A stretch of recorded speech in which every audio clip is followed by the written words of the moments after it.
Welcome to the Continent Ask the Expert series. In this series, we have conversations with key industry experts. We talk about ideas, trends, what's going on in the market.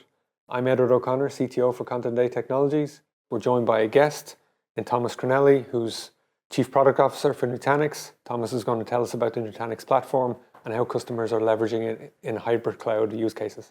Thomas, thank you for joining us. Tell us a little bit about your role in Nutanix. Ed, it's great to be here. Thank you for having us. So Thomas Cornely, I'm running product at Nutanix, part of the staff.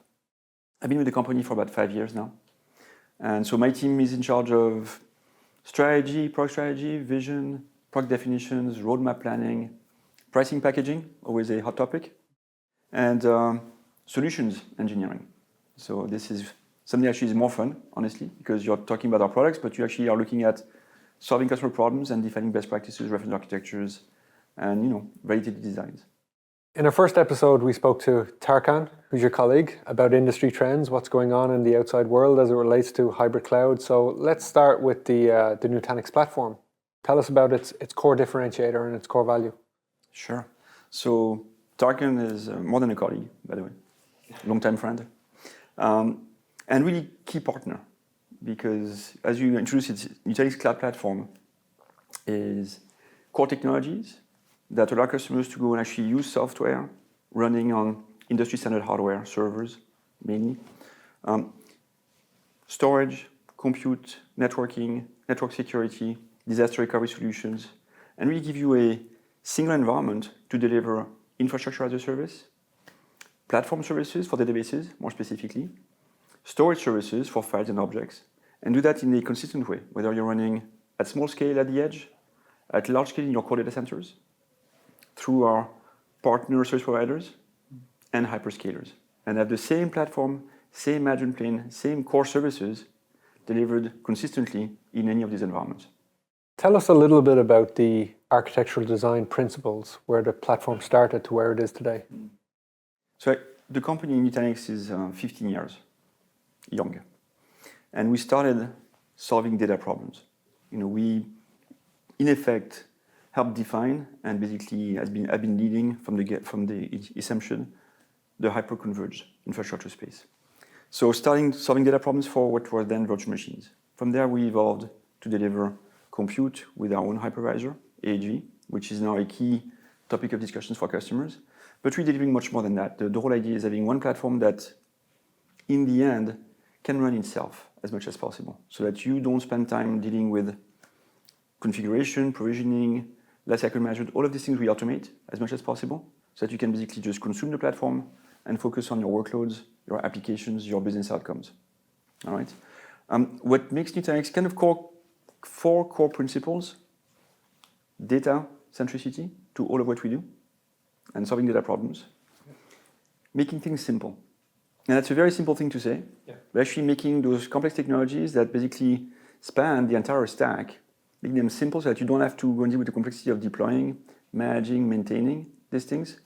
This is where a lot of the key IP that we deliver makes us different from pretty much anything else you find on the market, including public cloud. NPS 90 and customer obsession. So when you work with Nutanix, what you'll find is we're not a technology vendor. We engage with customers and partners as partners. All right. And the proof point of that is our NPS 90. Net Promoter Score, 90, super high, going on for more than 10 years now. Okay, so it's a reflection of how we engage with customers. It's a reflection of the quality of our products. It's a reflection of how we support our customers when something happens, because it is software, it is complicated, things do happen, and what matters is how do you show up and how do you take care of your customers when things don't go perfectly right.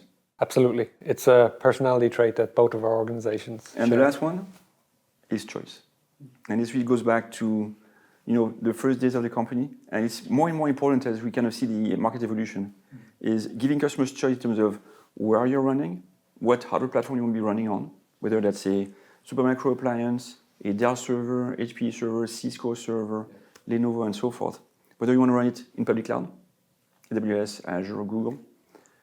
And increasingly, as you look at modern applications, cloud-native environments, Kubernetes, working with the open source ecosystem, staying true to open source, staying true to the core APIs, from the Cloud-Native Computing Foundation. Yeah. So all of that foundation of just giving customers choice so that you can really focus on having options as the market evolves, as your needs evolve. Having this platform basically work with you and allow you to go and actually move on to the next steps, unhindered. Our customers and our industry cares a lot about security and data security. Tell us a little bit about your strengths in that respect. This is a very interesting topic because we're not a security company, right? And when you look at where security issues tend to come from, people, poorly managed systems, aka unpatched systems. Yeah.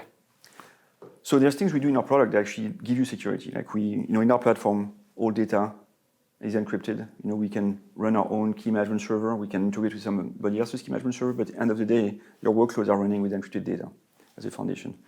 We deliver virtual networking and microsegmentation as a result. So you can actually have very tight control, very granular control of what network flows you allow between VMs or from VMs to the outside world. So those are more security features. Yeah. But at the end of the day, they are components of what needs to be a broader approach. Right? So you'd be complementing with our ecosystem partners, the Palo Altos of the world, the Fortinets of the world, the checkpoints of the world. What to me is actually more fundamental to how we approach and how we enable better security for our customers is something that is kind of integral to how Nutanix runs, which is enabling simple one-click lifecycle management. Like I mentioned, right, most issues come from just unpatched systems. Yeah. And why systems go unpatched? Not because people don't want to patch them, because it's hard, because it's disruptive, because you can't take the downtime. So what we've been doing from day one is automate all of that, so that in the end, upgrading a cluster is a one-click operation. And we enable customers to kind of stay current easily without disrupting workloads. And so that goes back to me in terms of one of those first principles of how do I go and keep an infrastructure secure is keep it up to date, right? And we make that very easy for customers. Customers and enterprises today don't just run in one place. They run in hybrid solutions, as you well know, and you're experts in. So tell us a little bit about the public cloud integration in terms of the flexibility of your platform. Yeah, and that goes back to that again, I went back to the core principles earlier, and this principle of choice. End of the day, we want to go and make sure that you can treat cloud as something that you can easily go and leverage as you evolve your services. So the way we approach cloud for us, when it comes to the core VM platform, it's taking that Nutanix cloud platform and allowing you to go and deploy it natively into AWS, into Azure, into Google. And that in the end is basically consuming the cloud as a bare metal instance. Yeah. All right. But providing all the automation around it to make it very easy for you to go and actually set up a cluster and then take advantage of the cloud, gives you dynamic access to resources. I can start small. I can call an API to expand a cluster. I can call an API to shrink a cluster when I don't need the capacity anymore. So in the end, it makes the solution even better. But at core, you're running our services in the cloud using the same control plane, the same management plane. So we make it a lot easier for you to go and benefit from the cloud services without changing how you operate. And that's a key principle here in terms of if you're a Nutanix expert, I can help you take advantage of AWS or Azure or Google without having to go and get fully trained on the intricacies of running into those hyperscalers. If you look at cloud-native workloads, container workloads, there the integration goes even deeper because now you might be wanting to go and leverage Kubernetes in on-prem or in public cloud. And what we make it easy for you is how you deploy those clusters, how you maintain them, how you extend them in a consistent fashion, whether you're consuming native services in the cloud, EKS in AWS, or AKS in Azure, or GK in Google. And then make it easy for you to go and run those workloads consistently in the cloud and potentially bring them back on premises or at the edge. Thomas, in today's world, cybersecurity has never been more important. You have the threat of ransomware, the threat of what's going on in the geopolitical situation outside of the internet, but the internet itself is still a very precarious place to operate. Tell us a little bit about what you do for cybersecurity for enterprise. Yeah, and so that's a key topic and a key concern, as you said, right, from all customers. And same thing, there's no one answer. When it comes, you have to have a multi-layered approach. Where we bring something quite unique in my mind is around that data foundation, right? So being able to go and ensure that, as you run workloads, you can take snapshots, you can make them immutable. You can actually lock those snapshots. from getting attacked. So for example, we have a feature called Snap Lock that requires multi-party authentication. So multiple admins have to be able to go and log in and provide their logins to make changes to snapshots or snapshot schedules. So that if one account is compromised, that account cannot be used on its own to actually get rid of data in your cluster. We get all kinds of solutions, again, going back to this hybrid environment. I can get an environment on premises being hacked or compromised, and I want to be able to go and actually do recovery quickly in a secure environment, e.g. a cloud VPC. The fact that you can run Nutanix anywhere and spin up resources quickly allows you to go and take your backups and recover quickly into an AWS region or an Azure region while you're trying to go and do forensics on what's going on in your on-premises environment. Right, so it's about having that broader view of what does it take to manage, protect, but really recover from attacks in a timely fashion. Of course. And finally, we can't have a technical discussion without talking about AI.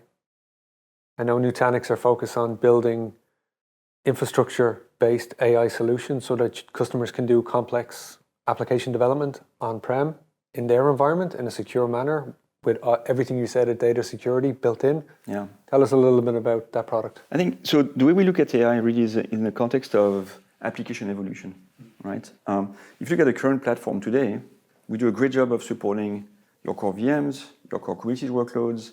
You know, we automate database deployment and protecting databases, which have been the heart of applications and enterprise applications up until now.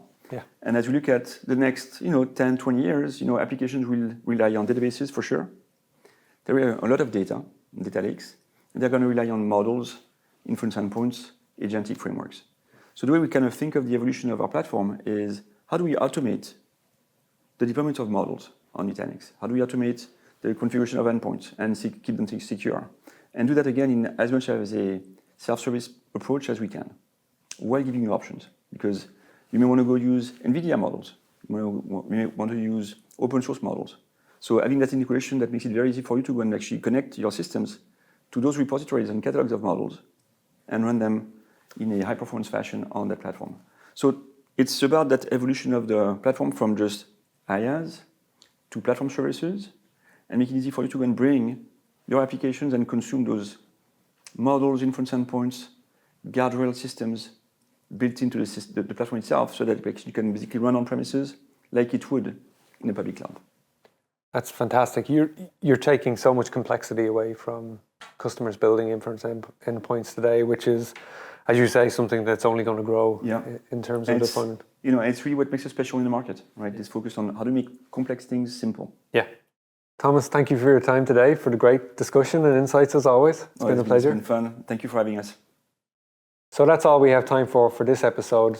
Please continue to follow us for a series of great conversations that we're going to have into the future.